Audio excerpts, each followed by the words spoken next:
Hi అందరికీ నమస్కారం. ఈరోజు టాపిక్ వచ్చేసరికి వేసవి కాలంలో వ్యవసాయం సాగు చేసినప్పుడు ఈ వ్యవసాయంలో వడగాలులకు తీసుకోవలసిన జాగ్రత్తల గురించి పూర్తిగా మీకు ఈ వీడియోలో సమాచారం ఇస్తాను.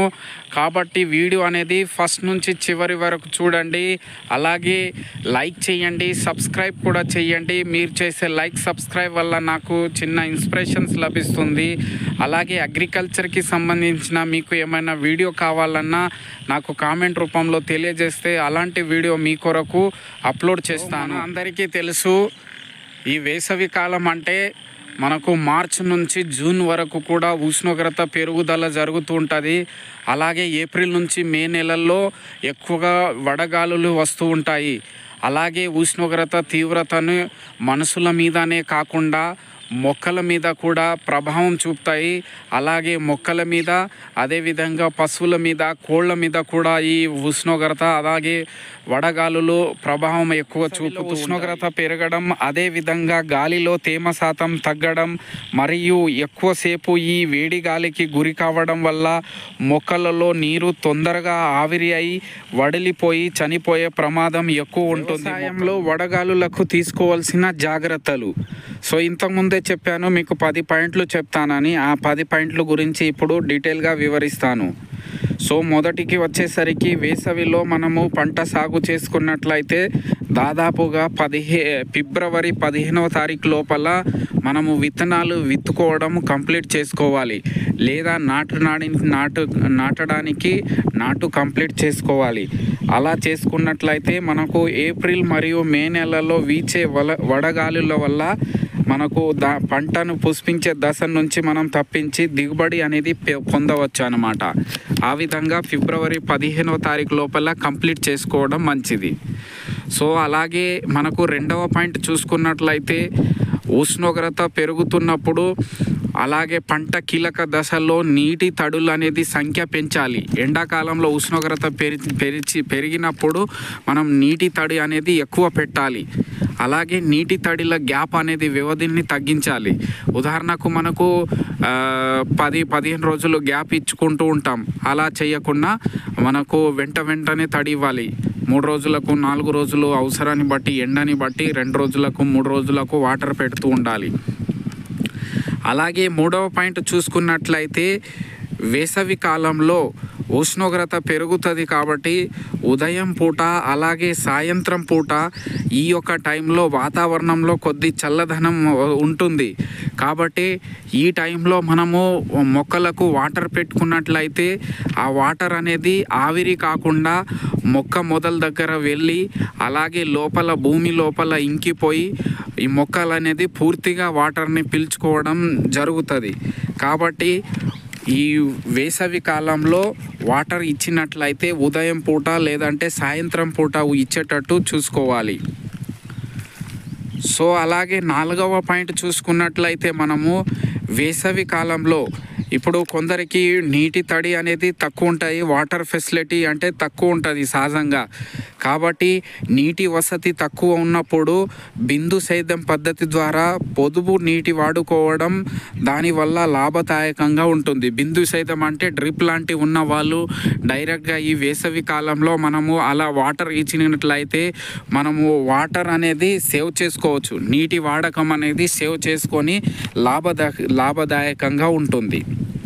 సో అలాగే 5వ పాయింట్ చూసుకున్నట్లయితే మనము ముఖ్యంగా ఇంతకుముందు చెప్పాను ఒక పాయింట్లో మీకు వాటర్ ఇచ్చే మనకు టైం అనేది గ్యాప్ పీరియడ్ అనేది ఎక్కువ ఇచ్చినట్లయితే అది బెట్టకు గురి అయ్యే అవకాశం ఉంటాయి. కాబట్టి 5వ పాయింట్ ఏంటి అంటే నీటి వసతి తక్కువ ఉండి పంట నీటి ఎద్దడికి గురి అయ్యే పరిస్థితిలో 1 పాయింట్ పొటాషియం నైట్రేట్ ద్రావణాన్ని పిచికారీ చేయాలి. అలా చేసుకున్నట్లయితే పంట బెట్టకి గురి కాకుండా మనము ఆ పంట అనేది తట్టుకుంటాయి అన్నమాట. 1% పొటాషియం నైట్రేట్ అంటే దీన్నే మనము 13045 అని అంటాం, 13045 అని అంటాం. మార్కెట్లో ఉంటాయి, కేజీ రూపం ప్యాకెట్లో అందుబాటులో ఉంటుంది. కాబట్టి మనకు ఈ మొక్కలు బెట్టకు గురి అయితే ఎక్కువ బెట్టకు అంటే గ్యాప్ ఇచ్చినట్లయితే ఈ పొటాషియం నైట్రేట్ లాంటి మనకు న్యూట్రియంట్స్ స్ప్రే చేసుకోవాలి. 13-0-45 లాంటి స్ప్రే చేసుకున్నట్లయితే ఈ బెట్టకు గురి కాకుండా మనము మొక్కలని కాపాడుకోవచ్చు. సో అదేవిధంగా చూసుకున్నట్లయితే ఆరవ పాయింట్ వచ్చేసరికి పంట అవశేషాలు అంటే పంట హార్వెస్టింగ్ అయిన తర్వాత, ఎగ్జాంపుల్ మనం ప్యాడీ ఉన్నదనుకో, ప్యాడీ హార్వెస్టింగ్ అయిన తర్వాత గడ్డి ఉంటాయి కదా, అట్లా గడ్డి కానీ లేదంటే పాలిథిన్ కవర్స్ కానీ, అలా ఆ రెండు ఏం చేయాలంటే గడ్డి కానీ అంటే వరి గడ్డి కానీ లేదా పాలిథిన్ కవర్స్ కానీ అది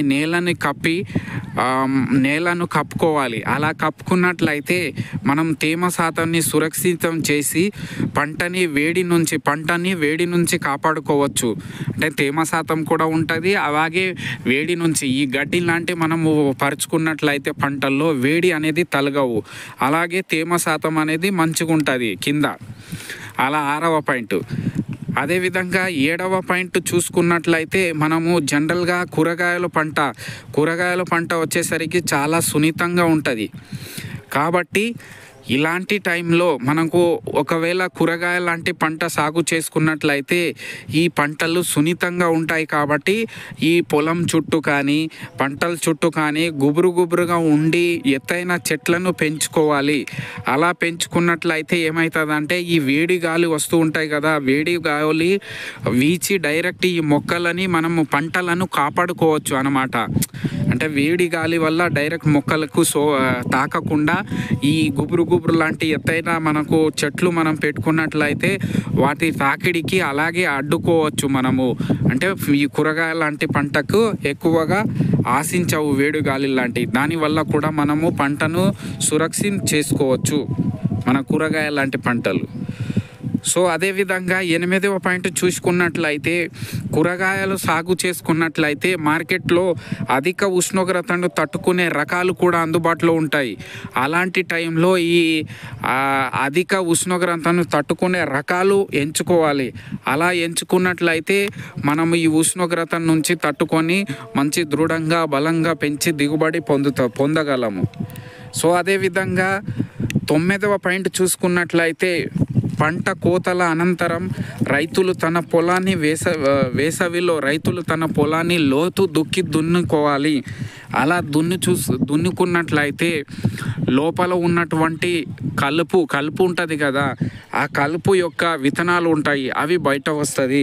అలాగే కొన్ని మనకు మొండిగా ఉన్నటువంటి కలుపు ఉంటాయి, ఎగ్జాంపుల్ తుంగ, గరిక అని ఇటువంటి కలుపు ఉంటాయి కదా, వీటి విత్తనాలు లోపల ఉంటాయి. అవి మనం ఎంత స్ప్రే చేసినా ఎంత కూలీలతోనే తీపిచ్చినా మళ్ళీ మొలుస్తూనే ఉంటాయి. కాబట్టి రైతులు ఏం చేయాలంటే ఈ పంట అయిన వెంటనే ఈ వేసవిలో మనము లోతు దున్నుకున్నట్లయితే ఆ కలుపు మనము రాబోయే పంట కాలంలో ఆ కలుపు రాకుండా ఎక్కువగా లోతు దున్నడం వల్ల రాబోయే పంట కాలంలో ఆ కలుపు అనేది ఎక్కువ రావు.